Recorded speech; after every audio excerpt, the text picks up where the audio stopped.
Hello, my name is Einar Jordan, and I am a biotech engineer with about 25 years of experience. Sorry, I work as a biotech engineer, study chemistry and microbiology,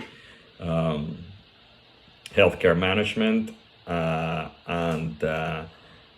I'm disclosure, I'm not a doctor, I'm not a nutritionist, I'm just someone that had a lot of autoimmune diseases and is been figuring out how to deal with a lot of these conditions using alternative medicine or regular medicine and reviewing research because there is so much research, and a lot of times it's very hard to know which is good research or bad research and which research is actually well done, and exactly how you can use it in either working with your doctors and nurses or just doing it with yourself at home. So now that I gone through the disclaimer, you should also trying a lot of this, my recommendations, reviewing my experiences, because I don't make recommendations. You should consult with your physician and do your own research, because again, I am not really qualified to tell anyone what to do, and I don't have, it's just not what I do. I test on myself, if my health improves, then I give information, and hopefully if anybody tries any of this or has similar experience, they can reach out to me, and I can compile a lot of this information and publish it in whichever way I can and help. I'm started working now with other organizations that are either make supplements or and individuals that are also doing research, and we're doing the best we can to assist everyone with these terrible conditions. Now, this specific video is going to be mostly on interstitial cystitis or chronic bladder pain, and an alternative to the current supplements that are used. And I'm not going to list all the supplements.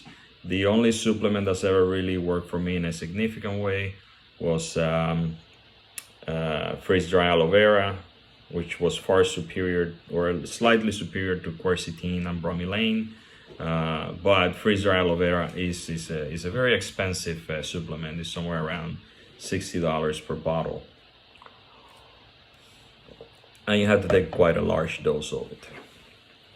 So someone reached out to me and introduced me to a new cause of interstitial cystitis or chronic bladder pain. Sometimes it's also called prostatitis in men. So there are four main suspected causes, and I don't mean how you got here, I mean the actual causes that are suspected by the medical industry. One of them is a bacterial infection.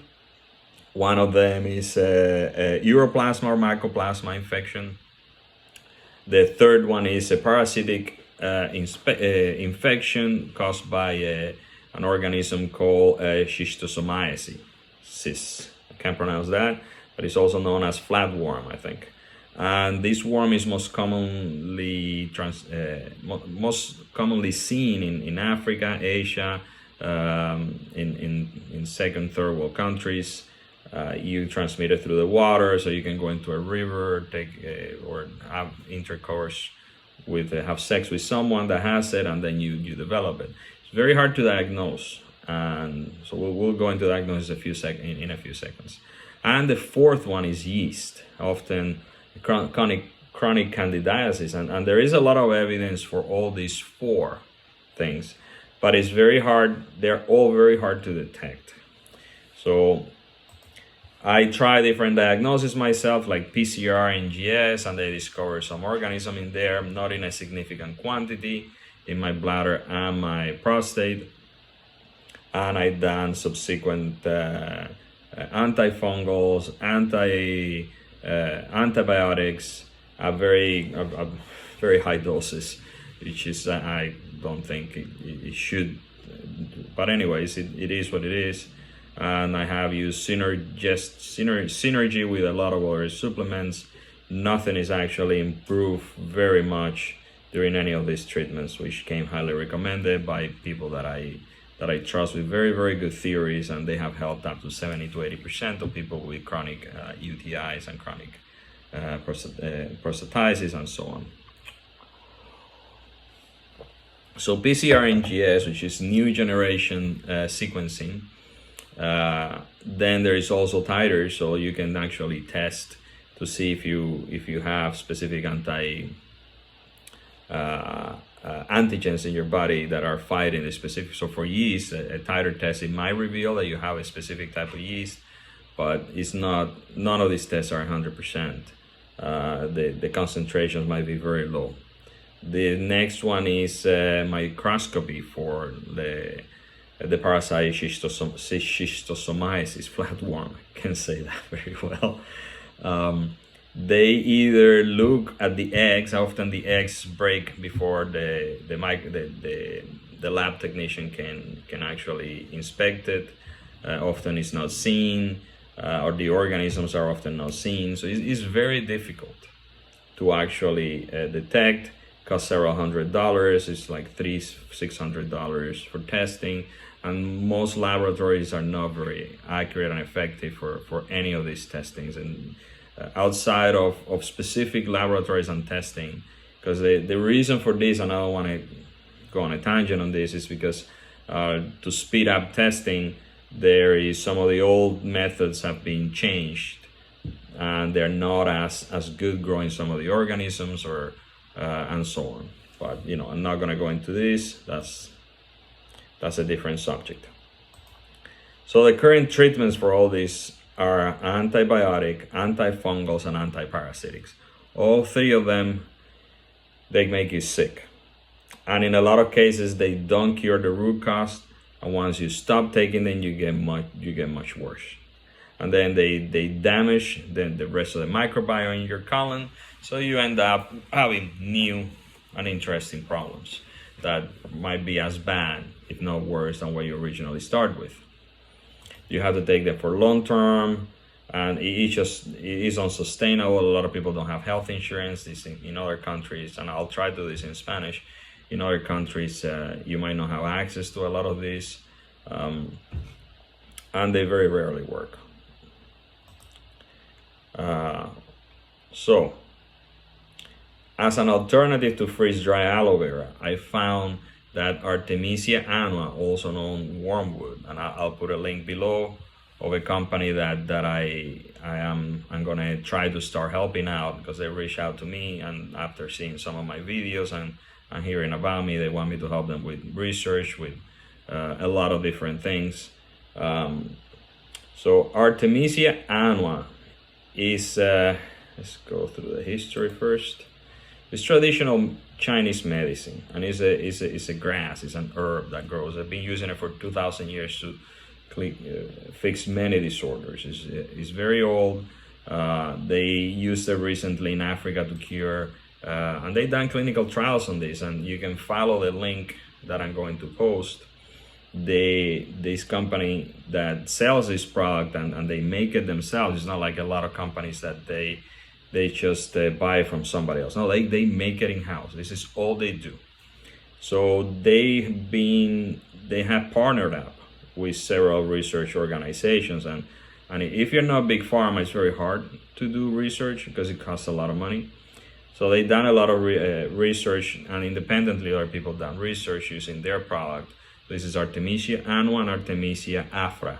Artemisia annua is the one that you normally can buy. Afra is still not distributed in high quantities, but in Africa it's quite common. So they have used it. It's a known antifungal, antibacterial, anti-inflammatory, antiparasitic. And I have tried many supplements that claim this, and I seen very little results, if any. I felt that this personally, and I don't have the money to verify. Me and the person that introduced me to this, because they were also suffering from pretty bad bladder pain, we both noticed a significant improvement in symptoms. Now, I think that based on the symptoms, he was able to trace back where he got this schistosomiasis.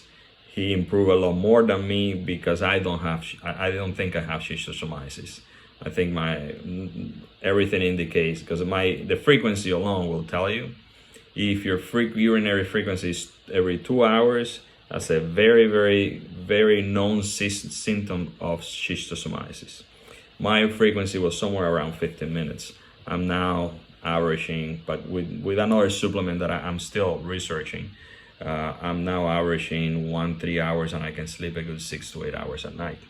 So at first I was every 15 minutes. That's about 50 to 60 times a day going to the bathroom.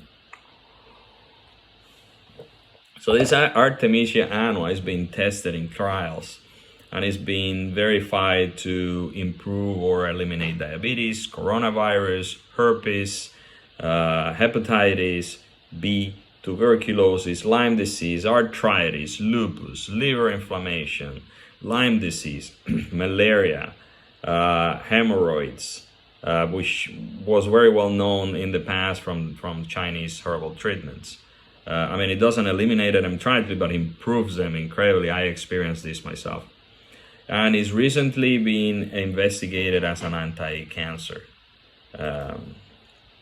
My personal experience.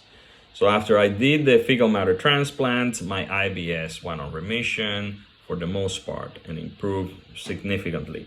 But it was there. It was not completely gone. I felt same with fibromyalgia.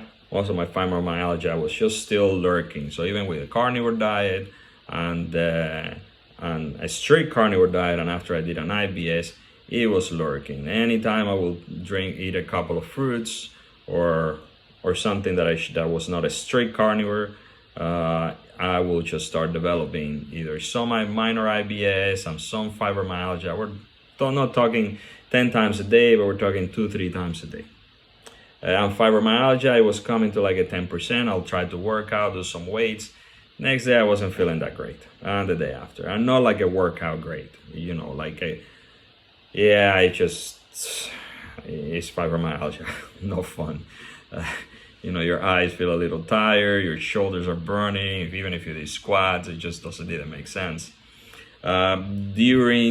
Just before I started using this, I also was, even in a strict carnivore diet, I had chronic gastritis, and it wouldn't go away. No matter what I did, the gastritis was there. I will just eat ground beef and I'll get gastritis. It was choking on food constantly.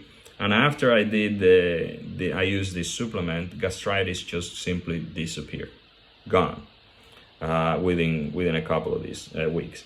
And I mean, don't start just taking these at high doses. It's just please wait till the end of the video. I don't like doing long videos. I wish I could do this in 5 seconds. I hate videos.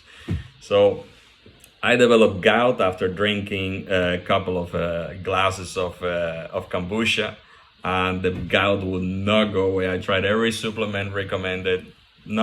It was not going. Went back to taking again the Artemisia annua.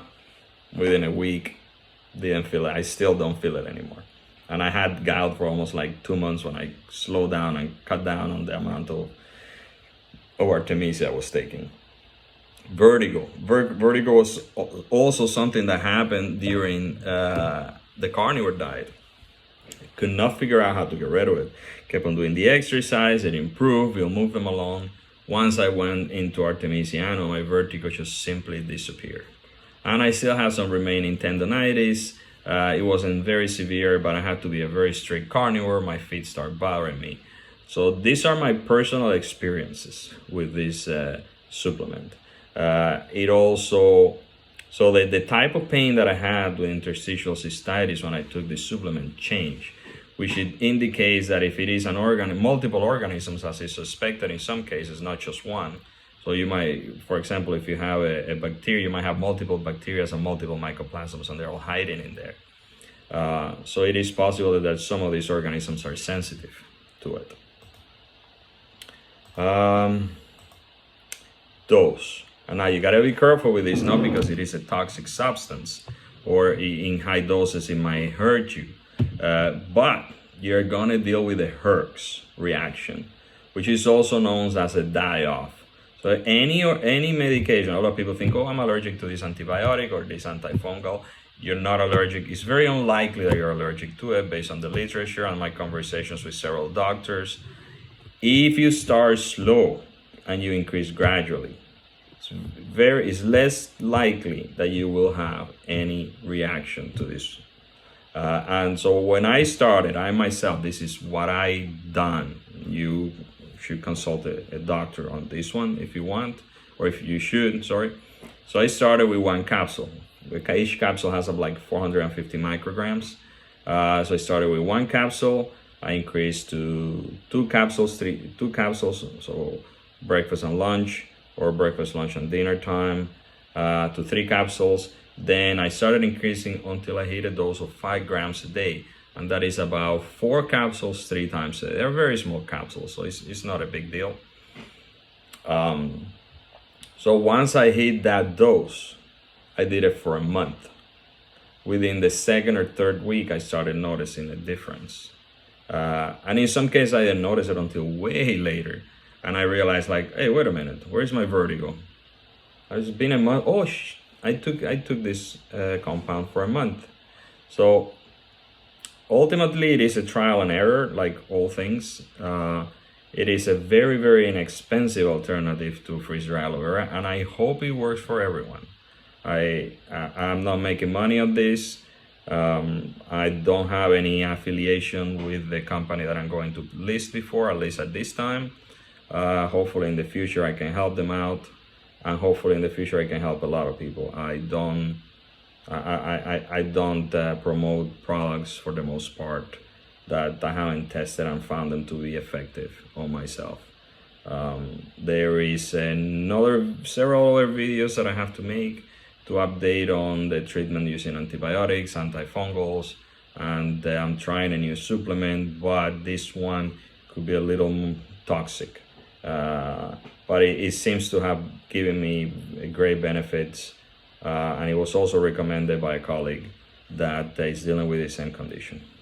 So be safe, hang in there. This is all gonna get better. It might not be able to cure, we might not be able to find a cure, but it will get better. And it will be tolerable, and we will have better quality of life, and be more productive and happier people. So hang in there, and hope it helps. Thank you.